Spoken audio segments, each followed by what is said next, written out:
एकदा सगळ्यांना नमस्कार. नवीन सत्र, नवे पाहुणे, नवा विषय. मगाशी आपण काही तांत्रिक गोष्टींच्या संदर्भात समजून घेतलं. आता आर्थिक गोष्टींच्या संदर्भात समजून घेणार आहोत. म्हणजे तसे दोन्ही विषय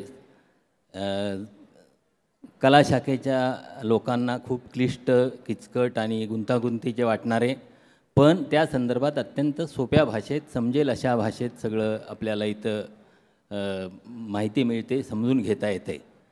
आता आपल्यासमोर इथं तीन महनीय व्यक्ती उपस्थित आहेत.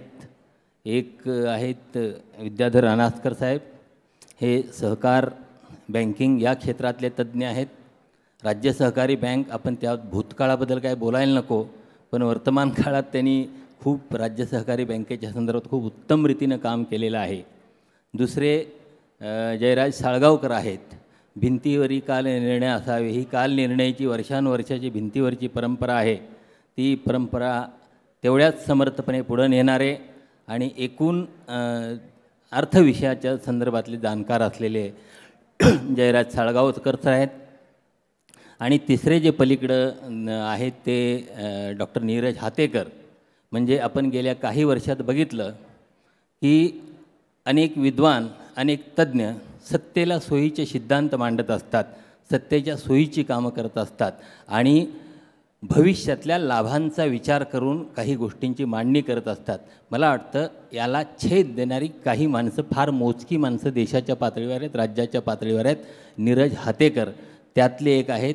आर्थिक विषयाच्या संदर्भात, आपल्या अवतीभोवती घडणाऱ्या आर्थिक गोष्टींच्या संदर्भात अत्यंत स्पष्टपणे वस्तुनिष्ठ मांडणी गेली काही वर्षे सातत्यानं डॉक्टर नीरज हातेकर सर करत आलेत. मग ते आपल्याला माहिती असेल, लाडकी बहीण योजनेच्या संदर्भातल्या आर्थिक गुंतागुंती असो किंवा महाराष्ट्रातल्या रोजगाराच्या संदर्भातलं वास्तव असो, सातत्यानं हातेकर सर या संदर्भातली वस्तुनिष्ठ मांडणी करत आलेले आहेत. लोकांना त्या संदर्भात साक्षर करत आलेले आहेत. कुणाचाही मुलाहिजा न ठेवता, कोणत्याही हितसंबंधांचा विचार न करता एखाद्या विचारवंतानं, एखाद्या अभ्यासकानं किती स्पष्टपणे आणि रोखठोकपणे मांडणी करायची असते, असं दुर्मिळातलं दुर्मिळ उदाहरण अलीकडच्या काळातलं, म्हणून मी मुद्दाम नीरज हातेकर सरांचा इथं उल्लेख करेन आणि सुरुवात त्यांच्यापासूनच करेन. तर हातेकर सर, आपण एकूण राज्याच्या आर्थिक स्थितीसंदर्भात, देशाच्या आर्थिक स्थितीसंदर्भात चर्चा करतो, बेरोजगारीच्या स्थितीसंदर्भात चर्चा करतो. आता मगाशी आम्ही आर्टिफिशियल इंटेलिजन्सच्या सत्रामध्ये एकूण त्याचे फायदे, त्यामुळे होणारी रोजगार निर्मिती, प्रभावित होणारे रोजगार, अशा गोष्टींची चर्चा केली. तर मला वाटतं आजच्या काळात रोजगार किंवा बेरोजगारी हा महाराष्ट्राच्या पातळीवरचा, देशाच्या पातळीवरचा अत्यंत गंभीर आणि असा चिंतेचा मुद्दा आहे. तर तुमचं या संदर्भातलं आकलन, आजच्या संदर्भातलं, आपण विशेषतः महाराष्ट्राच्या पातळीवर बोलू, महाराष्ट्रातल्या रोजगाराच्या संदर्भातली स्थिती काय आहे? रोजगाराची स्थिती लक्षात घेताना आपण फक्त बेरोजगारीचा दर किती आहे याच्यावर फक्त लक्ष केंद्रित केलं तर आपली मोठी चूक होते. उदाहरण जर द्यायचं, बेरोजगार आपण कुणाला म्हणतो? आपल्या आकडेवारीनुसार शासन जेव्हा म्हणतं की इतके लोक बेरोजगार आहेत, तेव्हा बेरोजगार म्हणजे कोण? तर जो काम शोधतो आहे पण त्याला काम मिळत नाही. काम शोधतो आहे तो गेले वर्षभर शोधतोय का, 6 महिने शोधतोय का? त्या शासकीय आकडेवारीमध्ये जी व्यक्ती गेला आठवडाभर काम शोधते आहे पण जिला आतला एक दिवससुद्धा, एक ताससुद्धा काम मिळत नाही, अशा व्यक्तींना आपण बेकार म्हणतो. आता याच्यामध्ये होतं काय? उदाहरण जर द्यायचं धरलं तर केरळमध्ये जवळजवळ 12% बेकारी आहे. झारखंडमध्ये 2.5%च बेकारी आहे. झारखंडमध्ये बेकारीचं प्रमाण खूप कमी आहे, केरळमधलं बेकारीचं प्रमाण जास्त आहे. कारण काय? तर केरळमध्ये गरिबीचं प्रमाण कमी आहे, मुलं शिकलेली असतात आणि त्यामुळे ती नोकरी शोधत असतात आणि चांगली नोकरी मिळेपर्यंत तगून धरायची त्यांची क्षमता असते. झारखंडमध्ये हे जे 2.5% का आहे? कारण तिथला जो आदिवासी तरुण आहे किंवा आदिवासी मुलगी आहे ती गरीब आहे. तिला जर उद्याची नोकरी मिळाली नाही, उद्या जर हाताला काम मिळालं नाही तर तिचं संध्याकाळी खाण्याचा प्रश्न असतो. मग ती काय करते, मग रस्त्यावर समजा ती बोरं जरी विकायला बसली तरी ती सेल्फ एम्प्लॉईड या कॅटेगरीमध्ये एम्प्लॉईड म्हणून येते.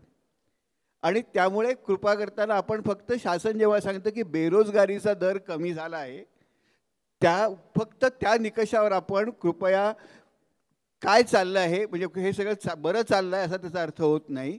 तर लोकांना जो रोजगार मिळतो तो कशा स्वरूपाचा रोजगार मिळतो आहे हे खूप महत्त्वाचं आहे. महाराष्ट्रापुरतं जर बघायचं झालं तर महाराष्ट्रामध्ये काही गोष्टी फार गमतीशीर आहेत. म्हणजे महाराष्ट्रामध्ये एकतर 72% शहरी महाराष्ट्रामध्ये काम करण्याच्या वयातले जे लोक असतात, समजा काम करण्याच्या वयातले म्हणजे 18-15 वर्षाच्या वरचे आणि 60 वर्षाच्या खालचे, समजा 100 लोक असतील आणि 100 लोकातले 40 लोक जर काम करत असतील किंवा काम शोधत असतील तर त्यांना श्रमशक्ती सहभाग दर म्हणतात. आणि ह्याच्यावर सगळ्या देशभर चर्चा झाली. श्रमशक्ती सहभाग दर म्हणजे 100 पैकी किती लोक काम करतात किंवा काम शोधत आहेत, कारण ती उत्पादकदृष्ट्या गुंतलेली आहेत असं म्हणतात. विशेष भाग म्हणजे महाराष्ट्रामध्ये शहरी महाराष्ट्रात जर महिलांकडे बघितलं तर 100तल्या 72% महिला काम करण्याच्या वयातल्या कामच करत नाही आहेत. फक्त 28% महिलांचा लेबर फोर्स पार्टिसिपेशन रेट आहे. ग्रामीण भागामध्ये बघितलं तर हा फक्त 42% म्हणजे 58% महिला कामच करत नाही आहेत. आणि मग का काम करत नाही आहेत हे आम्ही जेव्हा नीट बघितलं तेव्हा मला वेगळंच चित्र दिसलं. भारत सरकार एक टाईम यूज सर्वे करतं. तो टाईम यूज सर्वे काय करतो तर तो सकाळी 4 वाजल्यापासून दुसऱ्या दिवशी पहाटे 4 वाजल्यापर्यंत त्या कुटुंबातला माणूस काय करतो ह्याचे मिनिटची नोंद ठेवतो. म्हणजे किती तास झोपतो, किती तास स्वतःच्या काळजीसाठी वेळ घालवतो, कामावर किती तास जातो, प्रवास किती तास करतो. 2019चा आपला शेवटचा सर्वे आहे. आम्ही जेव्हा रोजगाराची आकडेवारी बघितली तेव्हा लक्षात आलं की अरे महाराष्ट्रातल्या महिलांचा लेबर फोर्स पार्टिसिपेशन रेट सगळ्यात कमी आहे. म्हणजे त्या काम करत नाही आहेत अशी आपली आकडेवारी सांगते. पण टाईम यूज सर्वे सांगतो की महाराष्ट्रातल्या शहरी भागातल्या महिलांचं झोपेचं प्रमाण पण सगळ्यात कमी आहे. त्यांना स्वतःच्या आरोग्याकडे बघायला वेळ मिळत नाही आहे. म्हणजे ते काम करत नाहीत म्हणजे काहीच करत नाही आहेत का तर नाही, ते भयंकर काम करत आहेत, फक्त तुम्ही ते मोजत नाही आहात. कारण तुमच्याकडे ते काम मोजायची प्रणाली नाही आहे. आणि सगळं जे लेबर मार्केटच्या बाहेर काम होतं म्हणजे जे तुम्ही मोजता त्याच्या तुलनेत न मोजलेलं सगळं जे काम असतं. आज आम्ही अर्थशास्त्रामध्ये 2 तऱ्हेच्या इकॉनॉमी म्हणतो. एक तरी प्रोडक्टिव्ह इकॉनॉमी म्हणतो, म्हणजे ज्याला कामगार काम करतात, कंपन्यांमध्ये वगैरे काम करतात, पण ते कामगार रेडीमेड येत नाहीत ना, त्यांना घरातनं कोणतरी मोठं करायला लागतं. तर ही सगळी रिप्रोडक्टिव्ह इकॉनॉमी असते. आणि या रिप्रोडक्टिव्ह इकॉनॉमीमध्ये खूप मोठ्या प्रमाणात काम होतं. म्हणजे आपल्या अर्थव्यवस्थेत जवळजवळ 40-45% ती रिप्रोडक्टिव्ह इकॉनॉमी जी आपण मोजत नाही. त्यामुळे मग आम्ही जेव्हा बारकाईने होतं लक्षात आलं की मग हे जर करायचं असेल, हे सगळं सांभाळून या महिलांना जर काम करायला लावायचं असेल तर कसं करायचं. म्हणजे शासन म्हणतं की लेबर फोर्स पार्टिसिपेशन रेट वाढवा, अरे पण त्या महिला कमी झोपत आहेत ना, त्यांच्या आरोग्यावर परिणाम होतो आहे त्याचा.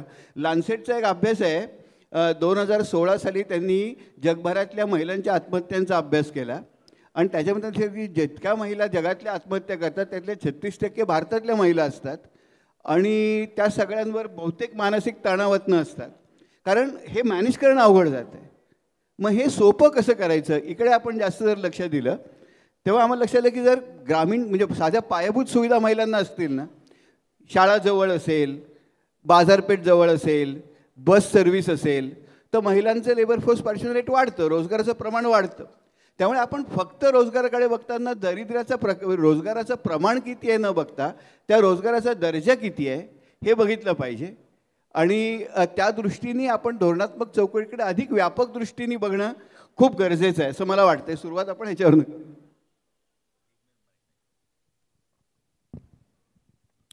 मध्येच त्यांच्या परवानगीने मध्येच बोलतो. सरांनी आता एक बेकारीची व्याख्या केली. सर आपण म्हणालात की एक मनुष्य आठवडाभर काम शोधतो पण त्याला काम मिळत नाही. आमच्या प्रॅक्टिकल दृष्टिकोनातनं आमची बेकारीची व्याख्या थोडी माझी वेगळी होईल की जी व्यक्ती आहे, समजा एक चार्टर्ड अकाउंटंट आहे आणि तिला एक 2,000 रुपयाची नोकरी मिळते आहे. माझ्या दृष्टीने त्याला 2,000 रुपयाची नोकरी जरी मिळत असली तरी त्याची जी काही योग्यता आहे त्या योग्यतेनुसार त्याला जे मिळालं पाहिजे ते न मिळणं ही देखील एक बेरोजगारीचं आहे असं मला वाटतं. काही वेळेला असं होतं, मग प्रॅक्टिकल उदाहरण देतो. माझा एक पुतणा आहे, तो सर्व्हर बांधतो. त्याला क्वालिफिकेशन नाही, डिग्री नाही, पण एक्सपिरियन्स आहे. तो परवा एका ठिकाणी गेला नोकरीला आणि त्याला एक विचारलं की तुझी अपेक्षा काय. त्या मालकाने सांगितलं आम्ही तुला 75,000 देऊ. त्याने सांगितलं मला 1.5 लाखाचा पॅकेज पाहिजे. माझ्या मते हा बेरोजगार नाही, याला आपल्या कॅपॅसिटीची नोकरी मिळत असताना तो करत नाही, हा रोजगारीवरच आहे. त्यामुळे एकंदरीत बघायला जाल, मी IPPSची परवा परीक्षा घेतली, त्यामध्ये 40 लोक अभियंता क्लेरिकल पदासाठी पात्र ठरले. मी ज्या मुलाखतीत सांगितलं मला इतकं वाईट वाटलं की एवढ्या उच्च शिक्षिताला क्लार्क कसं म्हणायचं. तर माझ्या दृष्टीने ती एक बेरोजगारीच आहे, कारण का त्याच्या योग्यतेनुसार त्याला काम मिळालेलं नाही. जरी उपजीविकेपुरतं मिळालं असलं तरी तो बेरोजगारच आहे. म्हणून मी त्यांना असोसिएट हे देऊन त्याला काहीतरी 10% 20% पगारवाढ दिली. तर बेरोजगारीची व्याख्या करत असताना याचाही संदर्भ विचार करणं आवश्यक आहे असं मला वाटतं. धन्यवाद सर. विना सहकार नाही उद्धार या उक्तीप्रमाणे या देशाच्या आर्थिक विकासामध्ये, सामाजिक विकासामध्ये आणि या देशामध्ये नेतृत्व निर्माण करण्यामध्ये या देशातील सहकारी व्यवस्थेचा जो रोल आहे, भूमिका आहे, ही अत्यंत महत्त्वाची राहिलेली आहे. या देशाच्या ग्रामीण भागामध्ये शेतीच्या विकासामध्ये विविध प्रकारच्या सहकारी संस्थांनी अत्यंत महत्त्वाची भूमिका पार पाडलेली आहे. किंबहुना देशाच्या वित्त व्यवस्थेमध्ये जशा खाजगी बँका, राष्ट्रीयकृत बँका आहेत, त्याहीपेक्षा खऱ्या अर्थानं वित्तीय समावेशनाचं काम करणाऱ्या जर कुठल्या बँका असतील तर त्या सहकारी बँका आणि पतसंस्था आहेत. या सर्व पार्श्वभूमीवरती देशातील, राज्यातील सहकार चळवळीकडे पाहत असताना की 1912 पासून ते आज अखेर या सहकारी संस्थांची जी काही वृद्धी होते आहे, त्यामधून अनेक वेगवेगळ्या प्रकारचे आउटपुट या देशाच्या विकासासाठी जे उपलब्ध होत आहेत, हे सर्व जरी त्या ठिकाणी एका बाजूला खरं असलं तरी आज प्रत्यक्षात की त्या ठिकाणी सहकार क्षेत्राकडे जेव्हा पाहिलं जातं तेव्हा अनेक वेगवेगळ्या प्रकारचे प्रश्न आपण या सहकारी व्यवस्थेमध्ये पाहत आहोत. आज बँकिंग विषयाचा, सहकार विषयाचा शिक्षक म्हणून मी त्या ठिकाणी काम करत असताना समोर बसलेला हा जो काही युवा वर्ग आहे की यांना या सहकार क्षेत्राविषयीची गोडी फारशी त्या ठिकाणी वाटत नाही असंही त्या ठिकाणी आम्हाला फिलिंग्स होत आहेत. कारण सहकार क्षेत्रामध्ये यायला तरुण वर्ग फार मोठ्या प्रमाणात तयार नाही आहे, ही एकीकडे त्या ठिकाणी शोकांतिक आहे. या सर्व पार्श्वभूमीवरती आदरणीय अनास्कर साहेबांना माझा प्रश्न आहे की जे सहकाराचे डॉक्टर, बँकांचे डॉक्टर म्हणून त्यांचा उल्लेख हा त्या ठिकाणी करता येऊ शकतो. कारण अनेक वेगवेगळ्या महाराष्ट्रातल्या अशा काही बिघडलेल्या सहकारी संस्था असतील की ज्या अडचणीमध्ये आलेल्या सहकारी संस्था आहेत की त्यांना दुरुस्त करण्याचं खूप मोठं काम साहेब आपण त्या ठिकाणी करत आहात, केलेलं आहे. तर या सर्व पार्श्वभूमीकडे हा जो तरुण वर्ग आहे की हा तरुण वर्ग या सहकारी व्यवस्थेकडे आला पाहिजे, त्यांचं योगदान यामध्ये वाढलं पाहिजे. यासाठी नेमकं आपण काय करणं अपेक्षित आहे असं आपल्याला वाटतं? खूप महत्त्वाचा प्रश्न आहे, कारण हाच प्रश्न या सहकार चळवळीला आज भेडसावतो आहे. तुम्ही आमच्या साधं एक बँकेचं उदाहरण घ्याल तर आमच्याकडचा सहकारी बँकांकडचा कस्टमर आज हे 55 ते 60 वयोगटातला दिसतो. माझ्याकडे कोणी यंगस्टर येताना आपल्याला दिसत नाही. आणि असं जर पुढं राहिलं तर कालांतराने माझा कस्टमर ग्राहक 80 वर्षाचा होईल. पण सहकारी चळवळीकडं ग्राहक वर्ग आपलं युवक का आकर्षित होत नाही, हे फेल्युअर आमचं या सहकार चळवळीचं फेल्युअर आहे. एकंदरीतच तुम्ही 2000च्या नंतर बघायला जाल, ज्यावेळी मुक्त अर्थव्यवस्थेचा आपण स्वीकार केला त्यावेळी या युवकांना वेगवेगळे ऑप्शन्स बाजारात निर्माण झाले. तर सहकार चळवळीचा अर्थ असा आहे, काय समान गरज असणारी लोक एकत्र येतात, कॉमन हॉटस्पॉटमध्ये काय पैसे टाकतात, त्याला आपण भांडवल म्हणतो, शेअर कॅपिटल म्हणतो, आणि स्वतःची गरज भागवून घेण्यासाठी ती सहकार चळवळ चालवतात. पण या तरुण वर्गाला नेमकं अनेक ऑप्शन्स तयार झाली आणि या तरुण वर्गाला आकर्षित करायचं जे आमच्याकडे लहानपणापासून जे एक पूर्वी हे सर्व शाळांमध्ये एक सहकार भांडार असायचं. आता हळूहळू ते सहकार भांडार बंद झाली आणि एक खाजगी क्षेत्राकडून एक पद्धतशीर असा प्रचार सुरू केला गेला की या मुक्त अर्थव्यवस्थेत आता सहकाराचा काही उपयोग नाही, सहकार आता कालबाह्य झाला आहे. त्यामुळं या युवा वर्ग जो आहे तर सहकाराकडं आणि एकंदरीतच 2000 ते 2024मध्ये हे सहकार जो अधोगतीला चालल्याचं आपल्याला दिसतं. त्यासंबंधी मीडियामध्ये जे काही बातम्या आपण प्रसिद्ध झालेल्या वाचतो, त्यामुळे सहकार क्षेत्राबद्दल एकंदर जनमानसाच्या मनामध्ये अविश्वास किंवा सहकार क्षेत्र आणि राजकारण यांचं जे काही नातं आहे ते नातं सहकाराला पोषक नाही, अशा प्रकारचं चित्र या सर्वांसमोर उभं झालं. तर सत्य असत्य तो भाग वेगळा, पण एकंदरीत या सर्व गोष्टीमुळं आधुनिकतेचा स्वीकार करण्यामध्ये सहकार क्षेत्र थोडंसं मागं पडलं. या लोकांना आधुनिकता लागते. सहकारी बँकिंग म्हणा, एक बँकेचं तुम्ही उदाहरण घेतलं तर पर्सनलाइज बँकिंगवर जास्त जोर आहे सहकारी बँकांचा. परंतु आजच्या युवा पिढीला मात्र बँकेत न जाता देखील सर्व व्यवहार आपल्या वॉलेटमधून करायची त्यांना एक गरज असते किंवा तशी त्यांना सुविधा हवी असते. एकंदरीतच या सहकार क्षेत्रामध्ये युवा वर्गाला आकर्षित करण्याकरता जे जे आम्ही करायला पाहिजे ते सहकार क्षेत्राने आज केलेलं नाही. एक छोटं उदाहरण देतो. परवाच केरळमध्ये केरळच्या सहकार मंत्र्यांनी त्यांचं एक 25 आमदारांचं शिष्टमंडळ मला भेटायला आलं होतं आणि मी या लॉमध्ये काही बदल सुचवले होते ते केरळने ॲक्सेप्ट केले आणि त्यांनी त्यांच्या लॉमध्ये एक युवा कोऑपरेटिव्ह सोसायटी नावाचं असं एक सेक्शन ॲड केलं, यूथ कोऑपरेटिव्ह सोसायटी. म्हणजे ज्यावेळी ती व्यक्ती 45 इयर्सचा होईल त्यावेळी ॲटोमॅटिकली त्याचं सभासदत्व असोसिएटमध्ये कन्वर्ट होईल.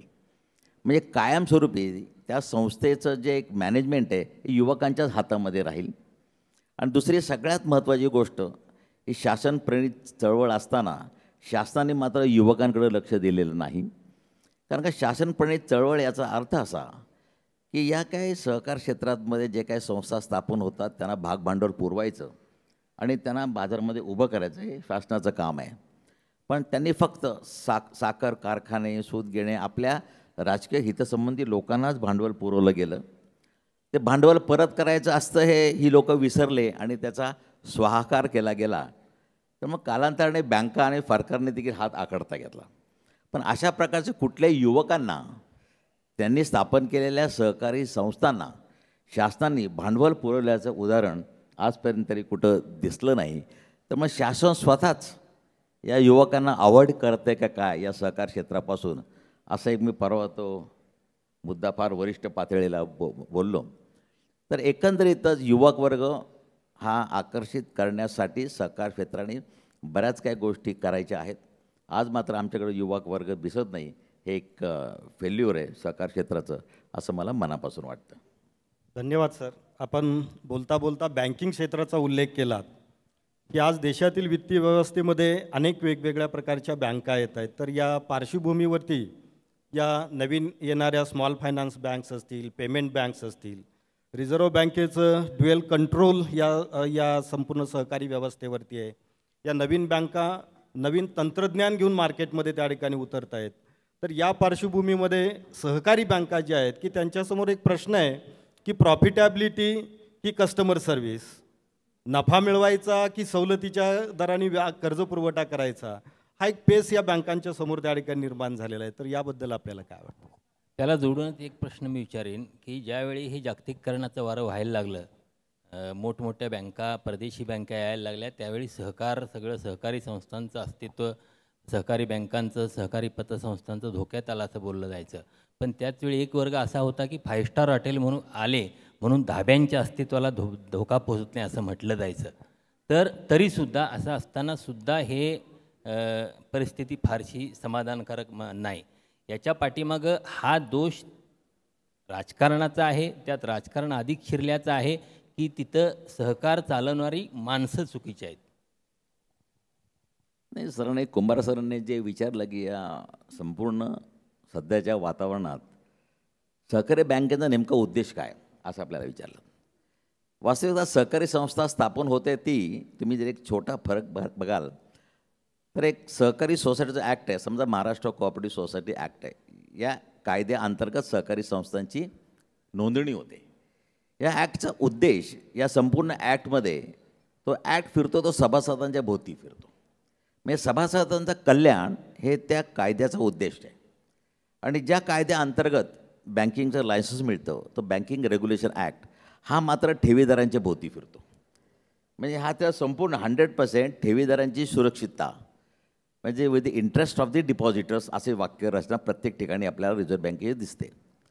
हा MCS ॲक्ट मात्र in the interest of the member असं किंवा रुलिंग अनेक असे आहेत की पब्लिक इंटरेस्ट आणि मेंबर्स इंटरेस्ट यामध्ये बघायला जाल तर त्यांनी कोर्टाने पण सांगितले members interest first than comes public interest letter.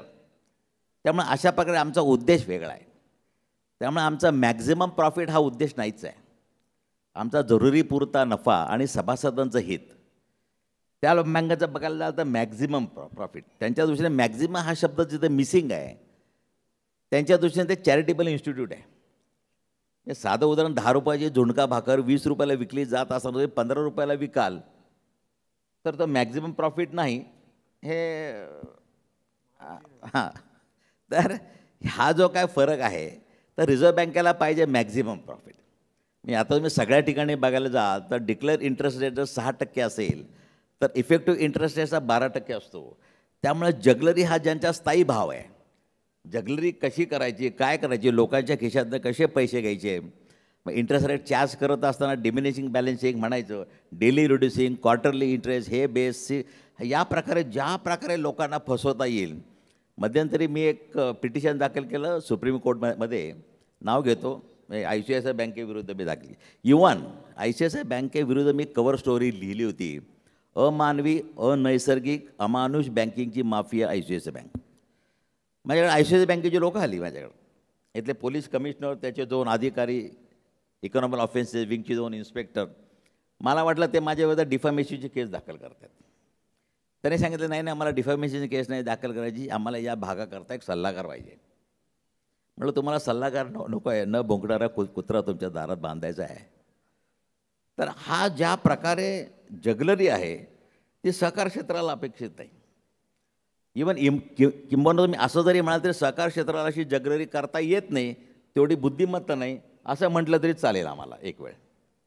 परंतु मॅक्झिमम प्रॉफिट आणि नैतिकता, नीतिमत्ता मध्ये मी तुमच्या स्टुडंटपैकी एकाला सांगितलं की तुला जर काही करायचं नसेल तर प्रत्येक या खाजगी क्षेत्राच्या बँकेच्या बाहेर एक कम्प्युटर लावून बस आणि फक्त एक पाटी लिही, या बँकांचा मी लावलेला व्याजदर तपासून देतो आणि मग जेवढा मी तुम्हाला त्यातले चूक दाखवेन त्याच्या 25% फी मला द्या, तू कोट्यधीश होशील. शेवट हे जे काय तुम्ही म्हणता त्यामुळं सहकारी बँकांचा उद्देशच वेगळा आहे, सहकारी संस्थांचा उद्देश वेगळा आहे, सभासदांचं हित आणि तो सगळं त्याभोवती तो रोटेट होत असतो. त्यामुळे मॅक्झिमम प्रॉफिट हा यांच्याकडे मिसिंग आहे. जरुरी पुरता नफा हे यांचं खरं ध्येय आहे. त्यामुळे तुम्हाला हा फरक झालेला दिसतो. सरांचा प्रश्न मला कळला नाही सर थोडा. नाही, प्रश्न असा होता की आता आपण सहकारी बँकांच्या संबंध बोलतो. ज्यावेळी परदेशी बँका, मोठ्या बँका यायला लागल्या त्यावेळीसुद्धा सहकारी पतसंस्थापासून बँका धोक्यात येईल असं म्हटलं जायचं. पण त्याचवेळी एक दुसरा वर्ग असा होता सहकाराच्या बाजूनं उभा राहणारा की समर्थन करणारा की पंचतारांकित हॉटेल्स आली म्हणून काही छोटे ढाबे मोडीत निघत नाहीत. त्यामुळं या कितीही परदेशी बँका आल्या, मोठ्या बँका आल्या तरी या सहकारी बँकांना, सहकारी पतसंस्थांना धोका नाही. पण तरीसुद्धा आपल्याला दिसतं की त्या तुलनेनं त्यांची उभारणी झाली नाही. तर हे यात राजकारण अधिक घुसल्यामुळं, लोकांनी चुकीचे व्यवहार केल्यामुळं नेमकी याची कारणं काय? नाही, ते कारण स्पष्ट बोलायला खूप आहेत. पण माझं एक म्हणणं असं आहे, मी या क्षेत्रामध्ये गेली 30-35 वर्ष 40 वर्ष आहे. मी एकंदर इकॉनॉमीमध्ये बघायला जाल तर सगळ्यात वरच्या पातळीवर आज तुम्हाला मी एक सामान्य मुलाला विचारलं इकॉनॉमीमध्ये बँकिंगमध्ये सर्वश्रेष्ठ कोण, ते सांगतात स्टेट बँक ऑफ इंडिया, त्याच्यानंतर ICICI बँक, त्याच्या ही बँक, ती बँक, ती बँक, ती बँक आणि सगळ्यात शेवट लास्ट काय, आम्ही काय बाबा सहकारी संस्था, आम्ही काय बाबा पतसंस्था, आम्ही शेवट. माझ्यासाठी उलटा बघायला जाल तर इकॉनॉमीमध्ये सगळ्यात वरचं स्थान या पतसंस्थांचं आहे, सगळ्यात वरचं स्थान आहे सहकारी बँकांचं आहे. या बँकेचा उद्देश काय असतो नेमका, समाजातला जो अनुत्पादक पैसा आहे त्या बँकांच्या माध्यमातून उत्पादकतेकडे वळवणं हा या बँकांचा उद्देश होतो. हा जो नॉन प्रोडक्टिव्ह मनी आहे हा प्रोडक्टिव्हिटीकडे वळवणं हा आमचा उद्देश आहे. पण आज अनेक खेड्यागावांमध्ये आजही गाडग्या मडक्यात पैसे ठेवायची सवय आहे आणि जो गाडग्या मडक्यात पैसे ठेवतो खरं आमच्या दृष्टीने ते इकॉनॉमीच्या दृष्टीने ते विष आहे. तुम्ही तिथं पैसा नॉन प्रोडक्टिव्ह मनी आहे, हा नॉन प्रोडक्टिव्ह मनी एखाद्या भाजीवाल्याचे 5 रुपये डेली कलेक्शनच्या माध्यमातून इकॉनॉमिक्समध्ये आणायचं काम सहकारी पतसंस्था करू शकतात, ICICI बँक करू शकत नाही. त्यामुळं ह्या जो उद्देश सरकारचा आहे या बँकांच्या स्थापनेमागचा हा सफल जर होत असेल तर या सहकारी संस्थाच्या माध्यमातून तो जास्त सफल होतो. त्यामुळे देशहिताच्या दृष्टीने बघायला जाल तर यांचं महत्त्व हे वाढलं पाहिजे. पण प्रत्यक्षात मात्र तुम्हाला कुठली ICICI बँक तुम्हाला एक तर लँग्वेज बॅरियर आहे म्हणा किंवा हायफाय तुम्हाला कुठली या ICICI खाजगी क्षेत्रातल्या बँकांमध्ये तळागाळातील लोक जाताना दिसणार नाहीत. त्यामुळे हा जो नॉन प्रोडक्टिव्ह मनी प्रोडक्टिव्हिटी वळवण्याचं काम या बँका जास्त सक्षमपणे करू शकतात. त्यामुळे 5 स्टार संस्कृती जरी आली तरी व्यवस्थेला या सहकारी संस्थांची म्हणा तळागाळातल्या संस्थांची खूप गरज आहे असं मला वाटतं. साळगावकर साहेबांच्यासाठी पुढचा प्रश्न आहे. साळगावकर साहेब, तुमच्यासाठी पुढचा प्रश्न आहे. गेली अलीकडची काही वर्षात क्रिप्टोकरन्सीची चर्चा खूप सातत्यानं होत असते. बिटकॉईन वगैरे, बिटकॉईनच्या व्यवहारात अमक्याने इतका लाभ झाला, बिटकॉईनच्या व्यवहारात अमक्याला इतका नुकसान झालं. तर ही क्रिप्टोकरन्सी नेमकी काय आहे ते जरा समजून सांगा थोडक्यात. जरूर, धन्यवाद. मी सर्वप्रथम नानांचे आभार मानतो की त्यांनी मला नीरज किंवा अनंतकर किंवा तुमच्याबरोबर पोडियम शेअर करायची संधी दिली. आणि तो राजहंस एका तळ्यात होती ना, तर सगळ्यात सहकार, बेसिक इकॉनॉमिक्स, ग्रामीण इकॉनॉमिक्स मध्ये क्रिप्टोकरन्सीच्या भलत्या प्लेनवर मी इथे आहे. पण मी माझ्या परीने प्रयत्न करीन. आणि मी जो एक्सपेक्ट केला होता ऑडियन्स त्याच्यापेक्षा वयाने जवळजवळ 3 ते 4 वर्ष अधिक, म्हणजे ही पॉझिटिव्ह गोष्ट आहे. म्हणजे मला थोडंसं कठीण बोललं तरी ते जमून जाईल अशी आशा आणि अपेक्षा आहे.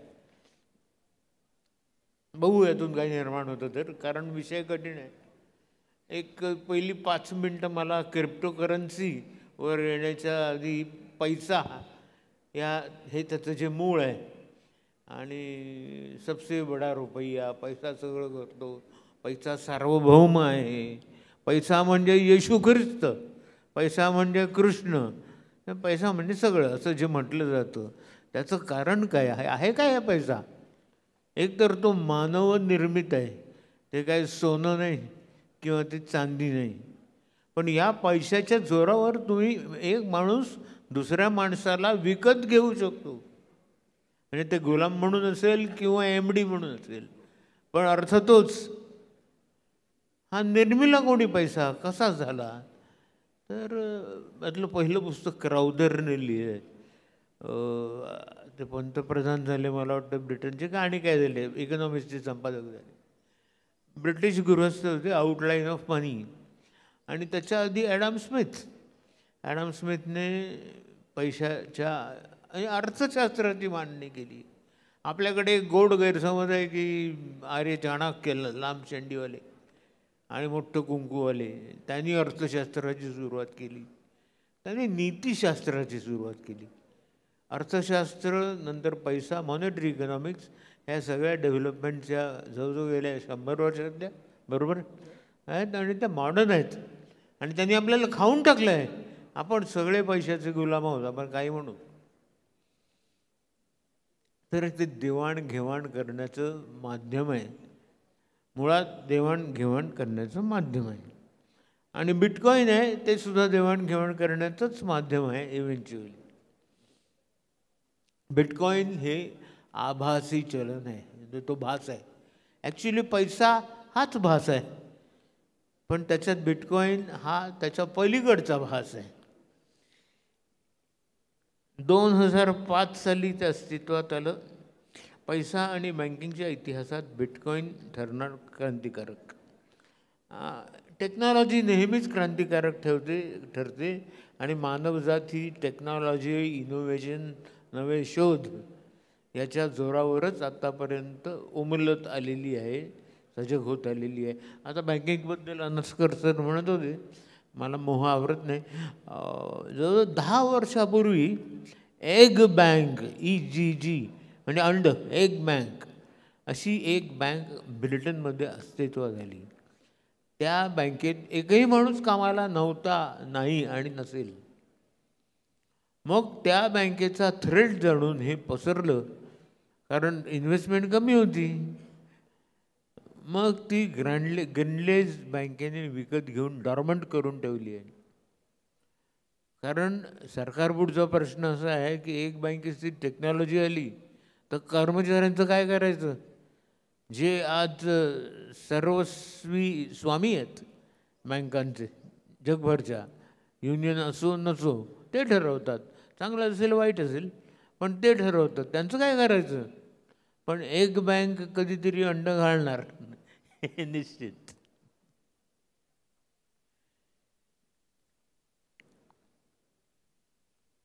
बिटकॉईनचा जो कारभार आहे ना, तो पूर्वी सिंगापूरमधून चालायचा. असं झालं, मी न्यूयॉर्कमध्ये माझ्या मुलीकडे होतो आणि ती म्हणाली, बाबा चल गंमत बघवतो. आणि गोल्ड डिजिटल गोल्ड हे पुस्तक आणि बिटकॉईनचे सगळे लोक न्यूयॉर्क पब्लिक लायब्ररीमध्ये येणार होते. व्हेंचर कॅपिटलिस्ट येणार होता, न्यूयॉर्क टाइम्सचा टेक एडिटर येणार होता. तर मला त्यांच्याशी रिॲक्ट करायची संधी मिळाली. आणि ते बोलतात, छान बोलतात. त्याच्यामधून मला हे पुस्तक बिटकॉईन लिहायची कल्पना आली. आणि ज्या साली 18 साली बिटकॉईनने सुरुवात केली कमर्शियल किंवा पैशाच्या जगतात फेरे मारायला, त्याच वर्षी हे पुस्तक मी लिहिलं. इट वॉज अ कोइन्सिडन्स, पण झालं खरं. त्याच्या आधी 2010 हा सातोशी नावाचा माणूस ज्याने बिटकॉईनचा शोध लावला तो नाहीसा झाला होता. तो अजूनही कुठे आहे ते माहीत नाही. आता याचं काय आहे, माझं एक तत्त्वज्ञान आहे, तुम्हाला सांगतो, तुम्ही ते त्याचा विचार करा. ज्या धंद्याला तत्त्वज्ञान नसतं ना, फिलॉसॉफी, तो धंदा चालू शकत नाही. धंद्याचा कणा ही त्याची फिलॉसॉफी असते. याचं सगळ्यात मोठं आजचं उदाहरण हे गुगल हे आहे. गुगल फिलॉसॉफी अशी आहे की गुगल लोकांना फसवायला स्कीम्स काढत नाही किंवा कुठलीही ॲक्टिव्हिटी अशी करत नाही की त्या गुगलर्सच्या ती विरुद्ध असेल. कालनिर्णयाचंही हेच आहे. कालनिर्णयाने सुरुवातीपासून स्वतःची फिलॉसॉफी, न्यूट्रल राहायची फिलॉसॉफी, कोणाचीही बाजू घ्यायची नाही. अनेक संत बिंत आमच्याकडे येतात, आमचं छापा आम्ही तुम्हाला हे देतो. We don't tolerate that is not our job. तर ती फिलॉसॉफी ही बिटकॉईनची ताकदवान आहे. आणि ती इतकी ताकदवान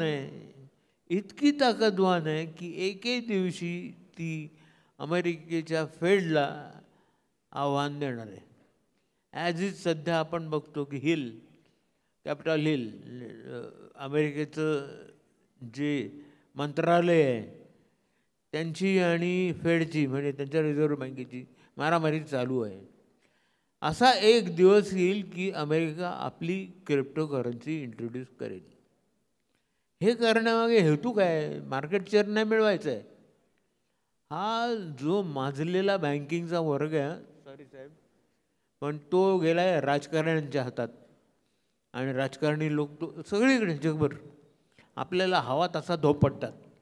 आणि पैसे जातात कोणाचे? तर तुमच्या आमच्यासारखे जे डिपॉझिटर्स आहेत त्यांचे जातात.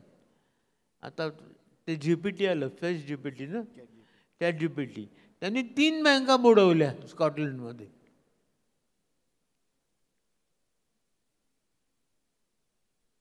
AI किती बँका बुडवेल ते सांगता येत नाही.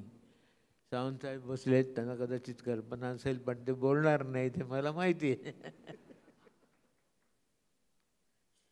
तर हे म्हणजे असं म्हणतात की सध्या एलॉन मस्क हाच प्रेसिडेंट आहे अमेरिकेचा. आणि हे जे बसलेत डोनाल्ड ट्रम्प, ते त्याच्या कडेवरचं बाळ आहे.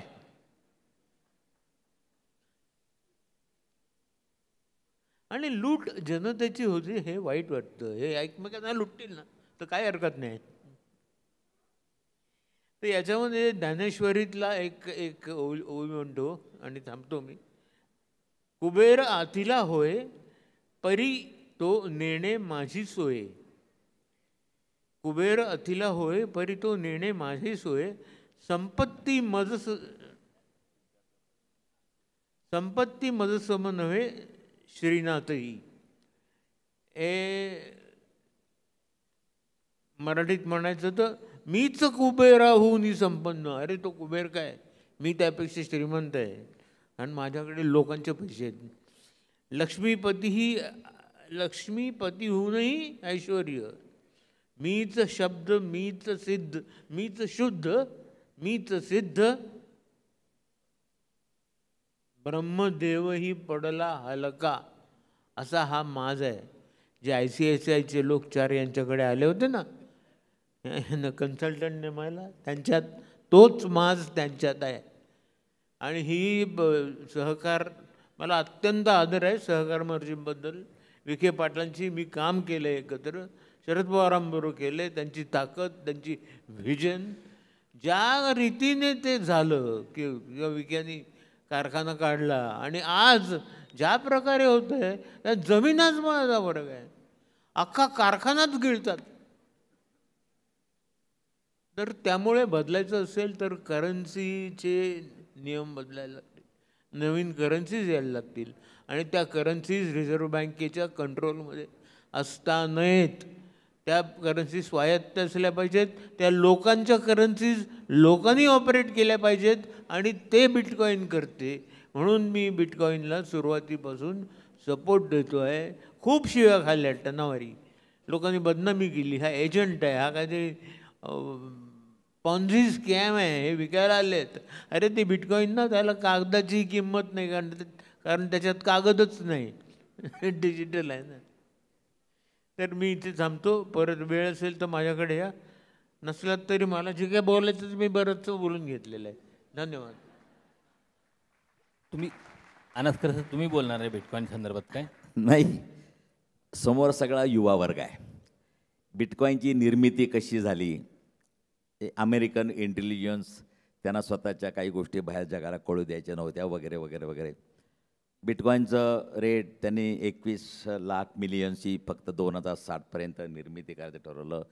मायनिंग कसं होतं, वॉलेट टू वॉलेट, ह्या सगळा विषय बाजूला ठेवू एक बाजूला. समोर एक युवा वर्ग आहे. युवा वर्गाला मी माझं पर्सनल मत तुम्हाला सांगू इच्छितो. व्यक्तिगत मत आहे, मे बी सरांना मी डेव्हिएट करत असेल. या जवळजवळ भारतामध्ये सरासरी वय 29 आहे. भारतीय जनतेचं सरासरी वय 29 आहे. युवकांचा देश म्हणून आपला देश ओळखला जातो. या युवा शक्तीचं वर्कफोर्स आहे.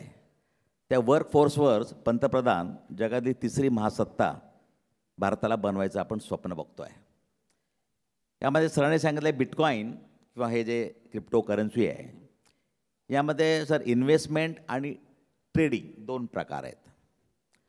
माझी विद्यार्थ्यांना नम्र विनंती आहे की मला असं वाटतं विद्यार्थ्यांनी यामध्ये जर ट्रेडिंग करायला, अनेक विद्यार्थी आज कॉफी शॉपमध्ये बसून ट्रेडिंग करत असतात. अनेक लोक त्यांना पोचवतात, एवढा खर्च करतो, 100 रुपये तरी टाक. मग अमिताभ बच्चनसारख्या गोष्टी त्यांना सांगितल्या जातात. त्यांनी कधीतरी इतके गुंतवले होते, त्याला एकदम 15,000 काहीतरी मिळाले, कोटी वगैरे असे. तर या सगळ्या गोष्टीमुळं या युवा वर्गाचं वर्कफोर्स आहे, त्यांची जी क्रयशक्ती आहे, ती क्रयशक्ती नष्ट होण्याची दाट शक्यता आहे भविष्यकाळामध्ये. कारण का जर मला बसूनच इन्व्हेस्टमेंट मी करत बसलो, हे गॅम्बलिंग आहे. मला पैसा मिळत त्याचा अभ्यास आहे, जसं शेअर मार्केट आहे, स्टॉक मार्केट आहे.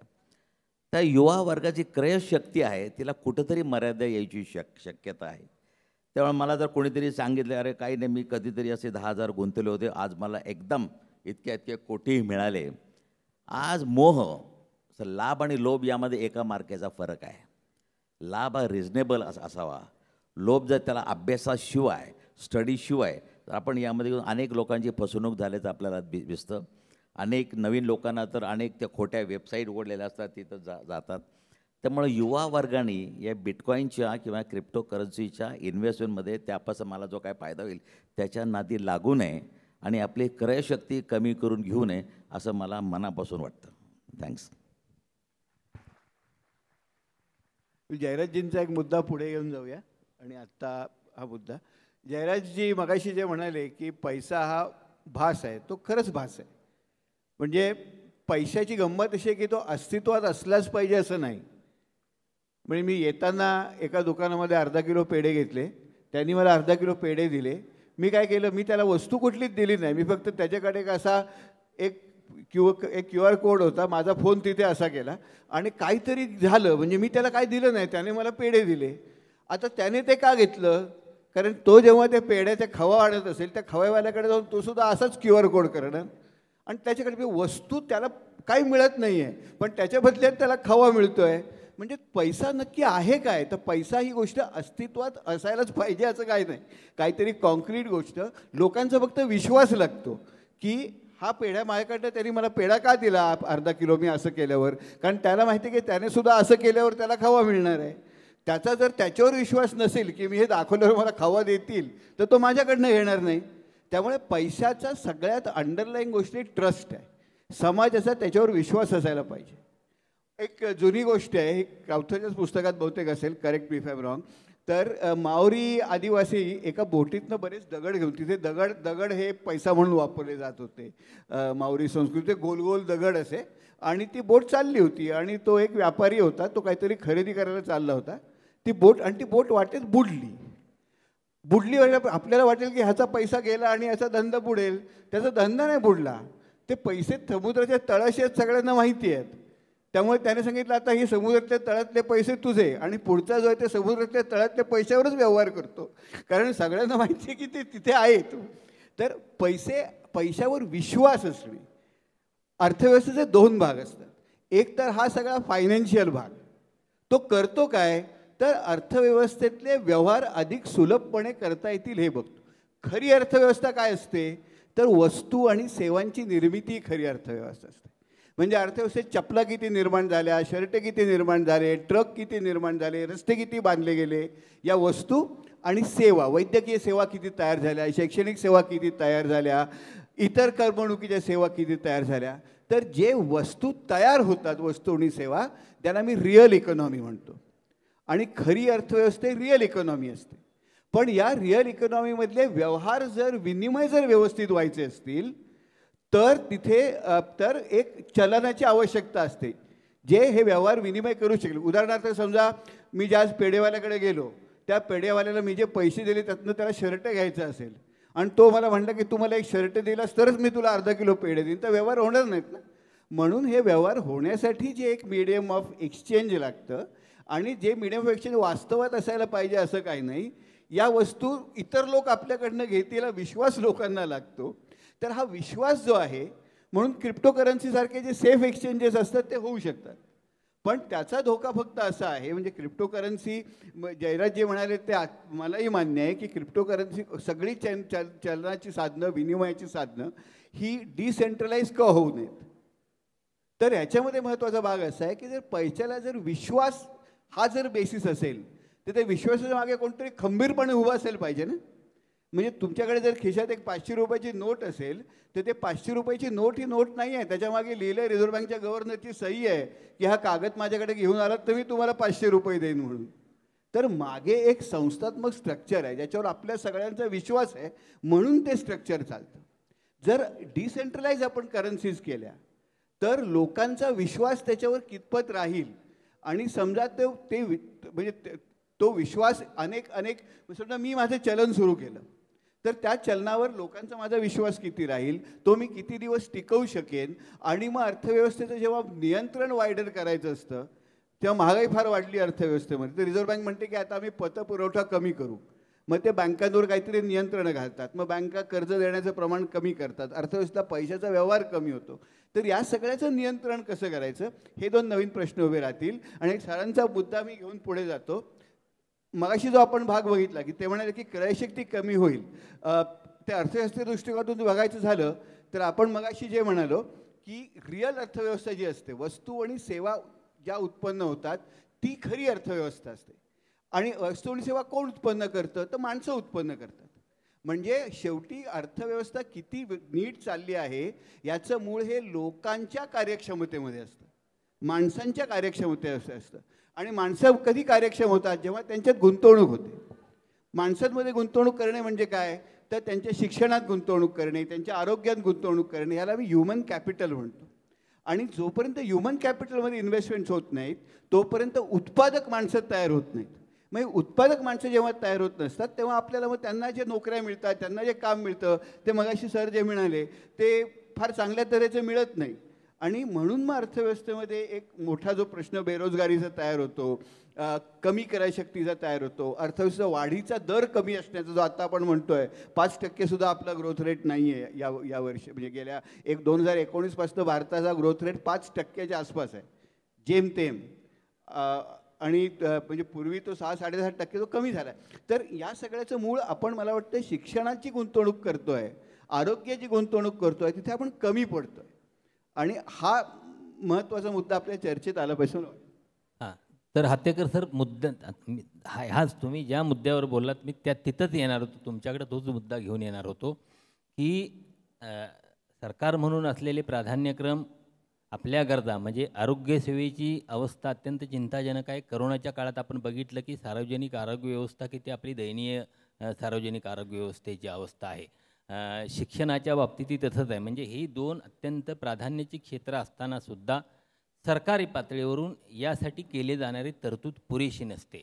तर मला वाटतं यात सरकारची भूमिका कशी असायला पाहिजे आणि ही जी अवस्था आहे ती सुधारण्यासाठी नेमकं काय करायला पाहिजे. मला वाटतं आपला शासकीय पातळीवर किंवा धोरणात्मक जो विचार आहे तो फार एकांगी आहे याबाबत. म्हणजे आपल्याला असं वाटतं की मोठे प्रोजेक्ट्स आपल्या देशात आले पाहिजेत. आपण मेक इन इंडिया कार्यक्रम राबवला आहे उदाहरणार्थ. आपण म्हणतो की भारतात येऊन प्रकल्पांनी गुंतवणूक करावी, पण हे आता शक्य राहिलेलं नाही. हे शक्य एवढ्यासाठी राहिलेलं नाही की हे पूर्वी चीनने केलं, पण चीनने जेव्हा केलं, चीनमध्ये आणि आपल्यामध्ये काही महत्त्वाचे फरक आहेत. एक तर फार मोठा फरक झाला आहे की या सगळ्या उद्योगांच्या व्हॅल्यू चेन आता जगभर झाल्या आहेत. आणि ज्याला म्हणजे उदाहरणार्थ ॲपल जर घेतलं तर ॲपल कुठलीच वस्तू निर्माण करत नाही. फॉक्सकॉन जे ॲपलसाठी तयार करतं चिप्स, फॉक्सकॉन तयार करतं. फॉक्सकॉनच्या मार्केट कॅपपेक्षा ॲपलचं मार्केट कॅप कित्येक पटीने जास्त. ॲपल काहीच वस्तू तयार करत नाही. तर जगातल्या ज्या व्हॅल्यू चेन्स आहेत त्याचा पहिला टप्पा जो डिझाईनचा असतो, R&D रिसर्च अँड डिझाईन असतं, शेवटचं मार्केटिंग अँड फायनान्स असतो. या दोन्हीमध्ये सगळ्यात जास्त व्हॅल्यू ॲडिशन आज आहे आणि असेंब्लीमध्ये सर्वात कमी आहे. त्याला व्हॅल्यू ॲडिशनचा सप्लाय कर्व, स्माईल कर्व म्हणतात. आणि हे सगळं जे असेंब्ली आहे हे सगळं आपल्यासारख्या गरीब देशांमध्ये टाकतात आणि सगळं महत्त्वाचं जिथे पैसा आहे, जिथे मूल्यवर्धन मोठ्या प्रमाणात आहे, हे सगळं परदेशात होतं. हे आपल्याकडे का होतं? कारण आपल्याकडे लेबर स्वस्त असतं. चीनमध्ये लेबर स्वस्त होतं असं. पण मधल्या काळामध्ये चीनने खूप मोठ्या प्रमाणात गुंतवणूक केली, शिक्षणात गुंतवणूक केली, आरोग्यात गुंतवणूक केली. त्यामुळे चीनमध्ये आता जो कामगार आहे तो आपल्यापेक्षा कैक पटीने कार्यक्षम आहे. आज आपल्यापेक्षा व्हिएटनाममध्ये शिक्षणाचं प्रमाण जास्त आहे. व्हिएटनामसारख्या देशामधल्या शाळा आपल्या जे जागतिक दर्जाच्या आहेत आणि म्हणून व्हिएटनामला आपण गरीब देश म्हणतो. त्यांचं दरडोई उत्पन्न आपले 1.5 आहे. व्हिएतनाम श्रीमंत देश आहे आणि आपल्याशी तो भयंकर स्पर्धा करतो आहे. त्यामुळे हे प्रकल्प जर आपल्याकडे यायचे असतील ते येणार नाहीत आणि ते यावेत म्हणून आपल्याला आपल्या खिशातून प्रचंड पैसा खर्च करायला लागतो. उदाहरणार्थ मेक इन इंडियामध्ये आपण ज्या सबसिडी 50% सबसिडी देतो. आता मध्ये महाराष्ट्र सरकारने सांगितलं की आम्ही टावरबरोबर एक प्रकल्प केलेला आहे, त्याच्यामध्ये 90,000 कोटी गुंतवणूक आहे आणि त्याच्यामध्ये 90,000 कोटी गुंतवणूकमध्ये 45,000 कोटी भारत सरकार घालणार आहे सबसिडी म्हणून. आणि नोकऱ्या किती तयार होणार आहेत? 15,000. म्हणजे एक नोकरी आपल्याला 3 कोटीला पडते. तर ही प्राथमिकताच माझ्या मते चुकीची आहे. आपल्याला आपण जे आत्तापर्यंत केलं नाही, आपल्याला शिक्षणात गुंतवणूक करायला पाहिजे, आरोग्यात गुंतवणूक करायला पाहिजे. आपला प्रामुख्याने प्रश्न आमच्या 7वीच्या पोराला दुसरीचं पुस्तक येत नाही हा आहे. आमच्याकडे प्रामुख्याने प्रश्न कुपोषणाचा आहे. आपल्याकडे प्रामुख्याने प्रश्न पायाभूत सुविधांचा आहे. तर या गोष्टींवर आपण फोकस करणं अधिक गरजेचं आहे आणि या गोष्टींवर आपण फोकस केला तर इव्हेंच्युअली आपल्याकडे आपण लोक तयार होतील आणि मग ते त्यांचे मार्ग शोधून काढतील ना. तर हे प्रकल्प आणणे म्हणून महाराष्ट्रात किती परकीय गुंतवणूक आली हा माझ्या दृष्टीने प्रश्न नाही आहे. महाराष्ट्रातल्या मुलांना किती पुस्तकं वाचता येतात आणि त्यांचे आरोग्य किती आहेत आणि महाराष्ट्रातल्या महिलांची परिस्थिती काय आहे माझ्या दृष्टीने अधिक महत्त्वाचा प्रश्न. यानंतर आपण अनास्कर साहेबांच्याकडे वळूया.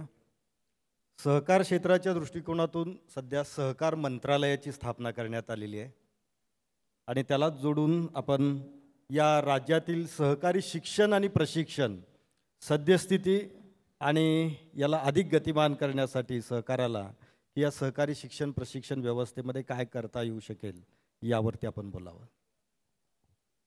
हा थोडा नाजूक प्रश्न आहे. कारण तुम्ही आत्ता सांगितलं की केंद्रामध्ये स्वतंत्र सहकार मंत्रालय स्थापन झालं. त्याच्याबद्दल अनेक डिबेट आहेत. या नवीन सहकार मंत्रालयाने नेमकं सहकार चळवळ सक्षम झाली आहे का, होती आहे का, नेमकं उद्दिष्ट काय? वास्तविक सहकार हा विषय राज्याच्या सूचीतला आहे, स्टेट लिस्टमधला विषय आहे आणि केंद्रामध्ये फक्त मल्टी स्टेट सहकारी संस्था येतात. त्यामुळं केंद्रामध्ये जे मंत्रालय स्थापन झालं 2021 साली स्वतंत्र अमितजी शाह फार काय एक नेतृत्व त्याला एक दिलं गेलं. तर फक्त त्यांचा उद्देश मल्टी स्टेट पुरताच मर्यादित आहे का? पण त्यांचे नेमकं आता त्यांचं धोरण जर तुम्ही बघितलं तर नवीन धोरण येतं आता. आधीचं धोरण 2000 साली वाजपेयी सरकारांच्या काळामध्ये सहकार धोरण राष्ट्रीय तयार झालं. त्याच्यानंतर 22 वर्षामध्ये नवीन धोरण कुठलं तयार झालं नव्हतं, ते आत्ता तयार होत आहे आणि धोरण आता पंतप्रधानांच्या टेबलावर आहे, ते बाहेर येईल. त्याने बघा यामध्ये हळूहळू थोडंसं सहकाराच्या मूळ तत्वांमध्ये बदल झालेला दिसतो. मूळ तत्वांमध्ये संख्यात्मक बदल आहे का? आता नक्कीच त्यांनी आता सांगितलं की प्रत्येक गावामध्ये एक नवीन पॅक्स, जी विविध कार्यकारी संस्था, 2 लाख कार्यकारी संस्था आम्ही उभ्या करणार आणि बऱ्याच गोष्टी त्यांनी साखर इंडस्ट्रीला 10,000 कोटी रुपयाचे इन्कम टॅक्स सूट दिली. हे बूस्टिंग करणं, सवलत देणं वगैरे हा भाग वेगळा. पण पूर्वी सहकार म्हणजे समान गरज असणाऱ्या लोकांनी एकत्र येऊन त्यांची गरज भागवण्याचं एक चालू केलेली चळवळ, अशा प्रकारे ते सहकाराचं तत्त्व. आता मात्र या नवीन सहकार मंत्रालय स्थापन झाल्यानंतर त्याच्याबरोबर एक सामाजिकतेबरोबर एक कमर्शियलायझेशन किंवा एक व्यापारी वृत्ती पण या सहकारामध्ये त्यांनी जोडण्याचा प्रयत्न केला आहे. म्हणजे व्यापारी वृत्ती आणि सामाजिक वृत्ती यांचं एकत्रीकरण या नवीन धोरणामध्ये तुम्हाला दिसून येईल. त्यामध्ये नवीन अनेक 5 मोठमोठ्या सहकारी संस्था राष्ट्रीय स्तरावर त्यांनी स्थापन केल्या आहेत. तुम्ही जर बघायला जाल तर इफ्को जी आहे त्याचं जगामध्ये आज ज्या 300 प्रबळ सहकारी संस्था आहेत त्यामध्ये भारतातल्या 15 आहेत. त्यामध्ये इफ्को, अमूल, लिज्जत.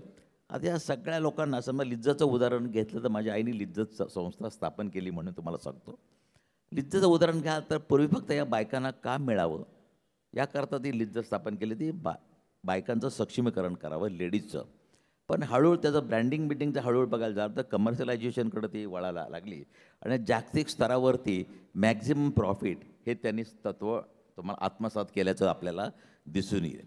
म्हणजे सगळ्या सहकारी संस्था त्या दृष्टीने डेव्हलप करण्याकरता या नवीन सहकार मंत्रालयाचं एक फोकस आहे. त्यामुळे नवीन सहकार मंत्रालयाने कमर्शियलायझेशन आणि सामाजिकता यांचं एकत्रीकरण करून किंवा त्यांचा पुढचा मुद्दा असा आहे की या सहकार क्षेत्र आणि प्रायव्हेट सेक्टर यांचं कोलॅबरेशन करता येईल का? प्रायव्हेट सेक्टरमधला जो पैसा आहे कॅपिटल ते इथे इन्फ्यूज करता येईल का? आणि यामधलं मनुष्यबळ हा तिकडं एकत्र करून एक सेक्टरमध्ये एक कोलॅबरेशन, 2 सेक्टरमधले कोलॅबरेशन करता येईल का? हा एक भविष्यातला त्यांच्यापुढं प्रश्न आत्ता चर्चेला आहे, त्याच्यावर डिबेट सुरू आहे. त्यामुळे एकंदरीत सहकाराला एक व्यापारी टोन देणं, व्यापारी वृत्ती त्यामध्ये हे करणं, असा एक नवीन प्रकार या नवीन सहकार मंत्रालय आल्यापासून आपल्याला सुरू झालेला दिसतो. त्यामुळं नुसतं सहकार याची व्याख्या थोडी वाढवली जाईल. सहकाराची 7 तत्त्व आहेत, त्यामध्ये कालांतराने बदल होईल, निश्चितच बदल होईल. व्यापारी तत्त्व देखील त्यामध्ये येतील.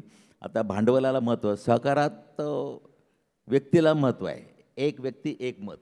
तुम्ही अमूलचा बघायला जा तर त्यांनी मध्ये असं केलं की जो जास्त प्रोडक्शन देईल त्याला 2 मताचा अधिकार दिला आणि तो यशस्वी झाला.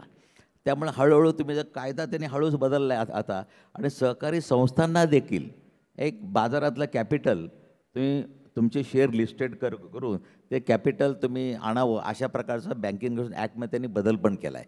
त्यामुळे सहकारातलं मूळ तत्त्व जे आहे एक व्यक्ती एक मत ते हळूहळू भविष्य काळामध्ये तुम्हाला निश्चितच बदललेलं दिसेल. त्यामुळे नवीन सहकार मंत्रालयाचा फोकस हा सहकारी तत्त्व जे पूर्वीचे आहेत त्यामध्ये व्यापारी तत्त्व आणून हे सहकार क्षेत्र आज कॉम्पिटिटिव्ह जगामध्ये कसं उभं राहील याचं बघण्याकडे त्यांचा जास्त कल आहे असं मला वाटतं. धन्यवाद सर. सहकारी शिक्षण आणि प्रशिक्षण याबाबत जी सद्यस्थिती आहे की आज आपण पाहतो की सहकारी संस्था काही ठराविक लोकांच्या हातात कॉन्सन्ट्रेट झालेत की काय असा प्रश्न निर्माण होतो. या पार्श्वभूमीवरती सभासद जागृत नाही झाला, त्याची ॲक्टिव्ह भूमिका या सहकारी संस्थांच्यामध्ये जर आली नाही तर या सहकारी संस्थांच्या पॉवरचं जे कॉन्सन्ट्रेशन आहे ते अधिक वाढत जाईल अशी चिंता सातत्याने व्यक्त केली जाते. तर या सहकारी शिक्षण प्रशिक्षणाबद्दल आपण काय सांगाल? नाही, यामध्ये परवाच मी अमितजी शहांसमोर माझं भाषण होतं. मी अमितजी शहान स्टेजवर असताना मी बोलत होतो. मी त्यांना एक सांगितलं की थोडंसं स्पष्ट बोललो. त्यांनी पण मला सांगितलं अनुष्कर जी स्पिरिट से आपने बात की है उससे भी ज़्यादा हम सोचेंगे. मी त्यांचं आपलं बोधवाक्य असं आहे की सहकार से समृद्धी. पण सहकारचे समृद्धी हे म्हणत असताना आपल्याला अपेक्षित आहे ते कॉमन माणसाची समृद्धी. इथं मात्र स्टेजवर बसणाऱ्या मोठमोठे दिग्गज व्यापारी कारखानदार बसले होते. मी त्यांना म्हटलं इथं मात्र काय विशिष्ट लोकांची समृद्धी झाल्याचं आपल्याला दिसून येतं आणि याचं एक सामान्य माणसाची समृद्धी कधीच झाल्याचं दिसून येत नाही. कारण का ईस्ट इंडिया कंपनी असल्यापासून तुम्ही जर इतिहास जर बघायला जाल तेव्हापासून आजपर्यंत एकच प्रश्न भेडसावतो प्रत्येक सरकार, नवीन येईल ते सरकार, की शेतकऱ्यांना सक्षम करायचं. आणि शेतकऱ्यांना त्या काळापासून पैशाची नीड कधी चुकलेली नाही. ब्रिटिश इंडिया काळापासून पण शेतकऱ्याला पैशाची गरज होती, आजही आहे. आजही एखाद्या चित्रकाराला सांगितलं एखाद्या शेतकऱ्याचं चित्र काढ तर तो असाच चित्र काढतो की गरीब गंजलेला आबाळाकडं टक लावून बसलेला शेतकऱ्याचं चित्र. त्यामुळे कुठलेही सरकार गेलं तरी आजपर्यंत शेतकऱ्याला पैशाची गरज आजपर्यंत भागवलेली नाही, ही शोकांतिक वस्तुस्थिती आहे. त्यामुळं आज प्रत्येकाने सांगितलं की शेतकरी सक्षम करायचा, शेतकरी सक्षम करायचा. पण सहकारची समृद्धी असेल त्याची काहीतरी हे तुम्ही बघा दख्खनचा इतिहास बघा. 1875 ते आपल्या सुपेला झालेलं म्हणजे आंदोलन तेव्हापासून या पॅक्स तळागारापर्यंत 3 टायर सिस्टीम असेल, राज्य बँक असेल, जिल्हा बँक असेल, पॅक्स असतील, त्या मार्गाने शेतकऱ्याला सक्षम करणं. पण ते उद्दिष्ट आजपर्यंत कुठल्याही सरकारला गाठता आलेलं नाही. पहिल्या पंचवार्षिकमध्ये तर नेहरूंच्या काळामध्ये तर एक सहकारावर स्वतंत्र चॅप्टर होतं आणि त्या चॅप्टरमध्ये असं होतं की प्रत्येक गावामध्ये एक पंचायत पाहिजे, एक शाळा पाहिजे आणि एक सहकारी संस्था पाहिजे. हे पहिल्या पंचवार्षिक योजनेपासून आहे. पण आजपर्यंत सहकाराचा उद्धार झालेला दिसत नाही. तर आपल्याला निश्चितच यामध्ये राजकारण निश्चितच आहे. विशिष्ट म्हणजे मला असं म्हणावं लागेल की या सहकारी संस्थांमधले कॅपिटल देताना सहकारी संस्थांची निवड 2000च्या आधीपर्यंत योग्य प्रकारे झाली. 2000 नंतर मात्र सहकारी संस्थांची निवड झाली ती माझा पक्ष, माझी व्यक्ती, माझा आमदार, माझा खासदार त्याच्या बघूनच ती निवड केली गेली. आणि या लोकांना असं वाटलं की सहकाराचा पैसा सरकारचा कधी परत करायचा नसतोच. त्यामुळे सामान्य माणसापर्यंत तो शेतकऱ्यापर्यंत कधी कोणी पोहोचलंच नाही. त्यामुळे एकंदरीतच शिक्षणाबद्दल मी मध्यंतरी मला एक कमिटी नेमली होती आणि मी त्याचा अध्यक्ष होतो. मी 5वीपासून 11वीपर्यंत सहकाराचे धडे त्यांना तयार करून दिले. लेसन तावडेसाहेब आपले शिक्षण मंत्री होते. पण आजपर्यंत एकाही सिलेबसमध्ये सहकाराच्या सक्सेस स्टोरी आल्याचं कुठं दिसलं नाही. ना अमोलची दिसली, ना लिज्जतची दिसली. त्यामुळे एकंदरीतच दुर्लक्ष असं वाटतं. त्यामुळे सहकाराचं प्रशिक्षण हे कृतीतनं विद्यार्थ्यांपर्यंत पोचलं पाहिजे, तरच सहकार रुजला जाईल, टिकला जाईल असं मला मनापासून वाटतं. साळगावकर साहेबांना काहीतरी बोलायचं आहे. मला एक स्पष्ट करायचं आहे की हे जे म्हणाले मुलांचं वय, ॲव्हरेज वय आणि बिटकॉईन, त्यात जुगाराचा जूसुद्धा मी काढलेला नाही आणि मी कोणालाही पैसे इन्व्हेस्ट करायला सांगितलेले नाहीत. तर गैरसमज नसावा, मी बिटकॉईनचा सेल्समन म्हणून इथे आलेलो नाही. दुसरं म्हणजे सहकार हा बिटकॉईन हा सुद्धा एका प्रकारचा सहकार आहे. ते डिसेंट्रलाइज्ड आहे ते, किंवा शेअरवेअर कम्प्युटरमधलं हाही सहकार आहे. ज्या क्षणी तुम्ही त्याच्यात पॉलिटिक्स आणता आणि मतं मोजायला लागता आणि पैसे वाटू लागता तेव्हा जे काय आत्ता झालं ते होतं. त्याला मग आता कुठलीही तुम्ही चिकटपट्टी लावा किंवा टोपी लावा, हा करप्शनचा भाग हा मिक्स मॅचमुळे झालेला आहे. अदरवाईज सहकार इज सेक्रेट. एवढंच. मी फक्त सरांचा आदर आहेच माझा. मी फक्त आता यूट्यूबवर जे काही विद्यार्थ्यांना प्रलोभन दाखवण्याकरता ज्या काही 1-2 मिनटाच्या वगैरे क्लिप्स येत आहेत, त्याला भुलून जाऊन अनेक माझ्याकडे उदाहरणं तक्रार घेऊन लोक येतात, पोलिसांकडे येतात, त्यांना फसवलं जातं. तर विद्यार्थी दशेमध्ये ट्रेडिंग करणं हे काम नाही, एवढंच मला तुम्हाला सांगायचं आहे. तुमची क्रयशक्ती, जसं सर म्हणाले की वस्तू आणि सेवांची निर्मिती ही व्यक्तीपासून होते. त्या व्यक्तीची क्रयशक्ती ही अबाधित राहावी असं वाटत असेल तर बसल्या बसल्या जे काही इन्कम मिळतं फुकटचा पैसा, त्यामध्ये तुमचं लक्ष जाऊ नये. म्हणून तुम्ही ट्रेडिंगकडं इन्व्हेस्टमेंट एक वेळ ओके मी म्हणतो, पण ट्रेडिंगमध्ये त्यामध्ये जाऊ नका बिटकॉईनचा, असं माझा विद्यार्थ्यांना एक सल्ला होता. थँक्स. मी या दोन्ही मांडणीमध्ये एक समान मुद्दा मगापासून शोधतोय. तो समान मुद्दा असा आहे, तो विकेंद्रीकरणाचा आहे. म्हणजे सहकार्याच्या पलीकडे जाऊन आपण विकेंद्रित व्यवस्था कशा निर्माण करू, जिथे व्यक्तींना महत्त्व असेल. आणि जयराजजी जे म्हणतायत, बिटकॉईन ही एक विकेंद्रित वित्तीय व्यवस्था आहे आणि त्या विकेंद्रित व्यवस्था मग एकमेकांशी स्पर्धा करतात. आपल्याकडे अडचण काय आहे की आपल्याकडे व्यवस्था भयंकर केंद्रित होतात. म्हणजे आपल्या उच्च शिक्षण व्यवस्थेचा माझ्यामध्ये सगळ्यात मोठा प्रॉब्लेम काय आहे की सगळे निर्णय दिल्लीहून UGCमधनं होतात. UGC ठरवते की या प्राध्यापकाची अपॉइंटमेंट कशी करायची, त्याला प्रमोशन कसं द्यायचं, त्याचे API इंडिकेटर काय असणार. स्थानिक लेवलला आपल्याला काहीच निर्णय क्षमता त्याच्यात नसते. आणि जेव्हा केंद्रीकरण सत्तेचं होतं, आर्थिक निर्णयांचं केंद्रीकरण होतं, तेव्हा त्या निर्णयांमध्ये त्या निर्णयाचं वाटोळ होतं. आपल्याकडे मी उदाहरण घ्यायचं, पुन्हा चीनचं उदाहरण घेतो. आपल्याला सगळ्यांना असं वाटतं की चीनमध्ये अत्यंत केंद्रित अशी व्यवस्था आहे. चीनची राज्यसत्ता केंद्रित आहे, पण चीनची अर्थव्यवस्था प्रचंड विकेंद्रित आहे.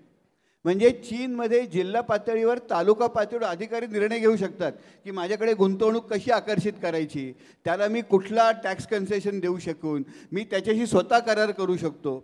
आणि त्यात मग पुढे जर एखाद्या जिल्ह्यामध्ये एखादा अधिकारी त्या कम्युनिस्ट पार्टीचा चांगला जर गुंतवणूक आणत असेल, पैसा आणत असेल, मग त्याला पक्षात वर घेतात. अशा तऱ्हेने प्रचंड प्रमाणात तळागाळाच्या खालच्या लेवलला सगळ्याच अधिकाऱ्यांना खूप मोठ्या प्रमाणात गुंतवणूक आणण्यात, आर्थिक विकास करण्यामध्ये प्रचंड इन्सेंटिव्ह आणि रस असतो. आपल्याकडे एक्झॅक्टली याचे उलटं झालं. आपल्याकडे GST नावाची जी व्यवस्था आलेली आहे, या GST व्यवस्थेने इतकं केंद्रीकरण केलं आहे पैशाचं. म्हणजे आपली जी पंचायत व्यवस्था आहे तिथे खरं तर ग्रामपंचायत, पंचायत समिती, जिल्हा परिषद हे सगळे समांतर व्यवहार आहेत. पण आपल्याकडे होतं काय की ग्रामपंचायतीला आज स्वतःचा कुठलाच पैशाचा अधिकार उरलेला नाही आहे. जे काय पाणीपट्टी, घरपट्टी ते लोक भरत नाहीत. पण त्यांना असा निर्णय घेता येत नाही की माझ्याकडे समजा आता एक व्यवसाय माझ्याकडे आकर्षित करून घ्यायचा असेल तर मी त्याला कर कमी लावीन, त्याला ऑक्ट्रॉय वगैरे आम्ही रद्द करून टाकलेत. यात झालं काय की सगळे पैसे वरनं येतात आणि मग वरनं ते खाली पैसे झिरपत आल्यामुळे तुम्ही जरी तांत्रिकदृष्ट्या असे समकक्ष असलात तरी पैसे जर वरनं येत असतील तर ग्रामपंचायतीचा हात जोडून पंचायत समितीकडे जायला लागतं, जिल्हा परिषदेच्या त्या डिस्ट्रिक्ट प्लॅनिंग कमिटीवर जाते. आणि त्यामुळे ही इतकी केंद्रित व्यवस्था झालेली आहे, त्यामुळे ग्रामपंचायतीवर सगळी व्यवस्थाच बिघडते. मग राज्यकर्त्यांच्या हाताखालचे ताटाखालची मांजरं व्हायला लागतं, कारण पैसे मिळत नाहीत. तर ही आपल्याकडे विकेंद्रित व्यवस्था होणं, विकेंद्रित आर्थिक निर्णय होणं आणि त्याच्या दृष्टीने सहकार आणि जयराजजी जे म्हणताय ते बिटकॉईन आणि वित्तीय व्यवस्थासुद्धा विकेंद्रित होणं, हे आपल्या विकासाच्या दृष्टीने खूप महत्त्वाचं आहे. पण दुर्दैवाने जितकी केंद्रित सत्ता आपल्याकडे होते, म्हणजे सत्तेची जर केंद्रीकरण होत असेल तर त्याचा आर्थिक निर्णयांवर खूप वाईट परिणाम होतो. हातेकर सर, या चर्चेच्या समारोपाकडे येताना शेवटचा प्रश्न तुमच्यासाठीच. मी मुद्दाम इथं सांगतो, विद्यार्थी आहेत म्हणून शिक्षणाबद्दल तुम्ही म्हटलं, सरकारला असं वाटतं की हे सहकारी संस्था कंट्रोल कोणी कराव्यात, RBI बिरबीआय याने नाही, मालकांनी कंट्रोल कराव्यात. हे सभासद मालक असतात, सगळ्या मालकांनी बिझनेस बघायचा असतो खरा. परंतु सगळे मालक एकाच वेळी जर सहकारी संस्था बघायला लागले तर त्याचं नियोजन नीट होणार नाहीत. म्हणून कायद्यामध्ये त्यांना मिळालेल्या अधिकारात त्यांच्या वतीने जे काही लोक निवडून देतात त्यांना आपण संचालक म्हणतो आणि त्यांना सांगतो तुम्ही हे संस्थेचं कामकाज बघा. कसं बघा? त्याच्याकरता उपविधी तयार केलेले असतात. हे उपविधी कायद्याच्या कक्षेत आहेत का नाही हे बघायचं काम सहकार खात्याचं असतं. आणि वर्षातून एकदा तुम्ही कशाप्रकारे सहकारी संस्था चालवलेली आहे हे समजावून सांगण्याकरता वार्षिक सभेचं आयोजन केलेलं असतं. त्याचा अभिप्राय असा आहे, आम्ही ज्या मुद्द्यावर सांगतो की आम्ही सहकारी संस्था चांगली चालवलेली आहे ती समजून घेण्याची ताकद समोरच्यांच्या ज्ञानामध्ये पाहिजे, हे खरं अपेक्षित आहे. आज नेमकं तिथंच गडबड होते आणि समोरच्यांच्या ज्ञान. मी जर असं म्हणालो की माझी बँक मी उत्कृष्टपणे चालवलेली आहे, माझा करार भांडवल पर्याप्तता 12% आहे, रिझर्व्ह बँकमध्ये मिनिमम 9% पाहिजे, माझा 12 आहे, टाळ्या वाजतात. आणि मी जर म्हटलं आधी भांडवल पर्याप्तता 32% तरीही टाळ्या वाजतात. 32% चांगला का वाईट हे कोणाला माहीत नाही. त्यामुळं कायद्यामध्ये असं आहे की सभासदांचं प्रशिक्षण, विद्यार्थ्यांपेक्षा सभासदांचं प्रशिक्षण, ज्या बिझनेसमध्ये मी सभासद आहे त्याचं प्रशिक्षण मला द्या, असं कायद्यामध्ये कलम 24मध्ये सेक्शन आहे. परंतु आजपर्यंत सभासदांना प्रशिक्षण नाही. त्यामुळे आमची वार्षिक सभा उत्कृष्ट कशावर चालते? कोल्हापूरला एक उदाहरण आहे. एका संस्थेच्या एका संस्थेला एका गटाची 2000 लोकं आली, दुसऱ्या गटाची 2000 लोकं आली आणि त्यांना सांभाळायला 4000 पोलीस आले. आता जो माझ्या बाजूने बोलतो त्याचा आवाज अख्ख्या सभागृहाला ऐकू येतो, जो माझ्या विरुद्ध बोलायला लागतो त्याचा आवाज आम्हाला ऐकू येत नाही, कारण बटन अध्यक्षाच्या हातात असतं. त्यामुळे वार्षिक सभेला एक घोषणा अशी होते सुरुवातीला, वार्षिक सभेनंतर सुग्रास भोजनाची व्यवस्था केलेली आहे.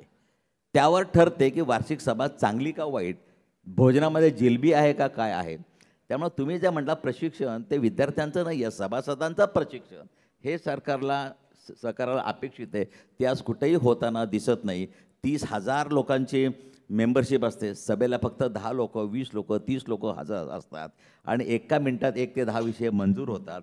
त्यामुळे खरं प्रशिक्षण हे सभासदांचं आहे. आज रिझर्व्ह बँकेने एक पेपर काढला होता, त्यामध्ये त्यांनी सांगितलं की सहकारी तत्वांचं पालन देशातल्या सहकारी संस्थांकडून होतं का नाही, तर रिझर्व्ह बँकेचं मत असंही नाही. त्यांनी एक थिसिस केलं आहे. त्यामुळे प्रशिक्षण सभासदांचं खूप महत्त्वाचं असं मला वाटतं. हातेकर सर, शेवटचा प्रश्न या चर्चासत्रातला. आर्थिक सक्षमीकरण या गोष्टीची सातत्याने चर्चा होते. त्यात 2 महत्त्वाचे घटक आहेत. एक शेतकरी, म्हणजे वर्षानुवर्षे शेतकऱ्यांचं आर्थिक सक्षमीकरण झालं असं कधीच चित्र दिसत नाही. आणि दुसरा घटक आहे तो महिलांचा, जो आजच्या दृष्टीने देशभरात राजकारणाच्या केंद्रस्थानी आलेला आहे की महिना 1,500 दिल्यामुळं बाईचं सक्षमीकरण होतं असा प्रचार केला जातो. तर या एकूण आर्थिक सक्षमीकरणाच्या म्हणजे सरकारची भूमिका आणि प्रत्यक्ष वास्तव यातलं काय अंतर आहे, तुम्ही काय सांगू शकाल त्या संदर्भात? मला वाटतं पहिला मुद्दा आपण लक्षात घेऊया की पैसे वाटून सक्षमीकरण होत नाही, हे अगदी स्पष्ट आहे. सक्षमीकरण होण्यासाठी संधी लागतात, सक्षमीकरण होण्यासाठी शिक्षण लागतं, सक्षमीकरण होण्यासाठी आरोग्य लागतं, सक्षमीकरण होण्यासाठी पायाभूत सुविधा, रस्ते लागतात, लाईट लागतात, पाण्याची सोय लागते, गॅस लागतो. तर अडचण अशी आहे की सक्षमीकरण सरकारनेच करायचं आहे खरं आहे, पण हे करण्यासाठी सरकारकडे संसाधनं मर्यादित आहेत. महाराष्ट्राचं बघायचं झालं तर आपलं महाराष्ट्राचं साधारण सरकारचं महसुली उत्पन्न 5 लाख कोटीच्या आसपास आहे. या 5 लाख कोटीमध्ये साधारण आपण 2.25-3 लाख कोटी पगार आणि काय व्याज घेतलं असेल, पेन्शन, याच्यावर खर्च करतो. या योजना ज्या आपण याच्यावर आणल्या त्याच्यावर साधारण आता 1,00,000 कोटी आपण खर्च करतो. म्हणजे आपल्याकडे उरले 1,00,000-1,25,00,000 कोटीच. त्यात आपल्याकडे काय करायचं आहे? तर महिलांचं सक्षमीकरण करायचं असेल उदाहरणार्थ तर गावामध्ये पायाभूत सुविधा हवेत का नको? पाणी, नळ, वीज, सांडपाण्याची व्यवस्था, रस्ता असणे, रिक्षा असणे. भारत सरकारची आकडेवारी आहे. भारत सरकारच्या आकडेवारीमध्ये माझ्याकडे भारतातल्या प्रत्येका खेडेगावामध्ये आतमध्ये रस्ता आहे का, पाणी आहे का, वीज आहे का, शाळा असेल तर किती दूर आहे, बँक आहे का, बँक, या सगळ्याची आकडेवारी आहे. याच्यावरनं मी जेव्हा एक इंडेक्स काढला आणि त्याच्यात महाराष्ट्र बघितला तर महाराष्ट्राची परिस्थिती वरनं 27वा नंबर आहे महाराष्ट्राचा. आज महाराष्ट्रामध्ये पुरेसे पोलीस नाहीत आपल्याकडे 10,000 लोकांच्या मागे 2 पण पोलीस नाही आहेत. त्यामुळे एखादी महिला तक्रार करायला तिचा FIR लिहून घेतलाच नाही, एन्क्वायरी, त्यात ते पण बिचारे पोलिसांना कुठं बंदोबस्त हे ते, कुठं आमदाराला खासदाराला त्याच्याबरोबर फिर, त्यामुळे तक्रारीची दाखलच होत नाही. आज आपल्याकडे अंगणवाडी सेविका आहेत महाराष्ट्रामध्ये, त्यांचं प्रमाण अत्यंत कमी आहे. आपल्याकडे आशा वर्कर आहेत, त्यांचं प्रमाण म्हणजे मध्य प्रदेशमध्ये सुद्धा 10,000 लोकांमागे जवळजवळ 9 आशा वर्कर आहेत, आपल्याकडे 6 का 7 आहेत. आणि त्यांनासुद्धा आपण 3-3 महिने पगार देऊ शकत नाही. मग ह्याचं नुकसान कोणाचं होतं? त्या महिलेच्या मुलाला जर आरोग्य सुविधा मिळणार नसतील, त्या महिलेला जर पाण्याची सोय मिळणार नसेल, त्या महिलेला जर रस्त्यावरचे लाईट मिळणार नसतील, त्या महिलेच्या मुलाला जर अंगणवाडीत जे काय पोषण मिळायला पाहिजे ते मिळणार नसेल, तर मग नुसतं त्या महिलेला पैसे देऊन त्या महिलेचं सक्षमीकरण होईल का? होणार नाही ना. म्हणून आणि आपल्याकडे जर पैसे मर्यादित असतील तर आपण ते पैसे कुठे घातले पाहिजेत? अडचण अशी झाली आहे दुर्दैवाने आपल्या राजकारणामध्ये की ही जी सगळी कामं असतात ना, रस्ते सुधारणे, आरोग्य सुधारणे, शाळा, यांना चेहरा नसतो. त्यामुळे तो एका माणसाला क्रेडिट घेता येत नाही. बँकेत डायरेक्ट पैसे दिले की यांनी दिले म्हणून मग आपल्याला ते नाव घेता येतं आणि ते लगेच दिसतात आणि आपल्याला वाटतं, महिलांना वाटतं की लगेच आपल्याला पैसे मिळाले. पण हे ह्यातनं विकासाची कामं खऱ्या अर्थाने होत नाहीत आणि नुकसान सक्षमीकरण महिलांचंही होत नाही. आणि शेतकऱ्यांचा हाच प्रश्न आहे. म्हणजे आज महाराष्ट्रामध्ये आकडेवारी अशी सांगते की शेतकऱ्याचं मासिक उत्पन्न महाराष्ट्रातल्या सरासरी 11,000 रुपये आहे. त्यातल्या शेतीतनं फक्त 4,000 रुपये मिळतात. बाकीचे 8,000 रुपये तो मजुरी करून किंवा इकडे तिकडे कामं करून, गावाबाहेर वडापावचं दुकान टाकून, कुठेतरी रिक्षा चालवून, घरातला कोणतरी असतो, यातनं उत्पन्न येतं. एक व्यक्तीचं नाही, कुटुंबाचं उत्पन्न आहे. त्यामुळे शेतीच्या बरोबर बाहेरची जी व्यवस्था त्याची आहे, शेतीला पूरक जे उद्योग आहेत, हे उद्योग अधिक सक्षम करणे, शेतीमधली उत्पादकता शेवटी हे वाढणार कधी? शेतीमध्ये संशोधन वाढेल, शेतीमध्ये पायाभूत सुविधांमध्ये गुंतवणूक वाढतील, सप्लाय चेन त्याच्या व्यवस्थित बिल्ड होतील. आता उदाहरणार्थ आमच्या वाईमध्ये स्ट्रॉबेरी करतात, ब्लूबेरी करायला लागलेले आहेत वाईमध्ये. आणि वाईला मार्केट कुठलं आहे? वाईतल्या शेतकऱ्यांना स्ट्रॉबेरीचं मार्केट बंगलोर मार्केट आहे. बंगलोरला ती स्ट्रॉबेरी 8 तासात पोचायला लागते, नाही तर खराब होते. 8 तासात वाईतनं बंगलोरला स्ट्रॉबेरी पोचवायची कशी? पाचगणीमध्ये एक माणूस होता, त्याच्याकडे 8 ट्रक होते. त्यांनी या धंद्यामध्ये ट्रक द्यायला सुरुवात केली, त्याचे 7 ट्रक ॲक्सिडेंटमध्ये गेले, एकच ट्रक उरला आहे त्याच्याकडे आता. तर हे ज्या पायाभूत इन्फ्रास्ट्रक्चर, एक कॉरिडॉर का होऊ शकत नाही कोल्ड स्टोरेजचं? तर या ज्या गुंतवणुकी व्हायला पाहिजेत त्या कधी होतील आपल्याकडे? जेव्हा आपल्याकडे पैसे असतील ना. आपण जर पैसे असेच वाटत राहिलो मतांसाठी आणि मग ती पात्रता पण आपण तपासून बघितली नाही मतदान होईपर्यंत, तर काय सिग्नल जातो आपल्याकडे? ह्याच्यावर आपण सगळ्यांनी गंभीरपणे विचार केला पाहिजे, कारण आपल्या सगळ्यांच्या भविष्याचा प्रश्न आहे. विद्याधर अनासकर सर, जयराज सळगावकर सर आणि नीरज हातेकर सर, तुम्हा तिघांनाही मनापासून धन्यवाद. जागतिक मराठी अकादमी रयत शिक्षण संस्थेच्या वतीनं तुम्ही इथं आलात आणि आजच्या चर्चासत्रात सहभागी होऊन आपलं मौलिक मार्गदर्शन केलं त्याबद्दल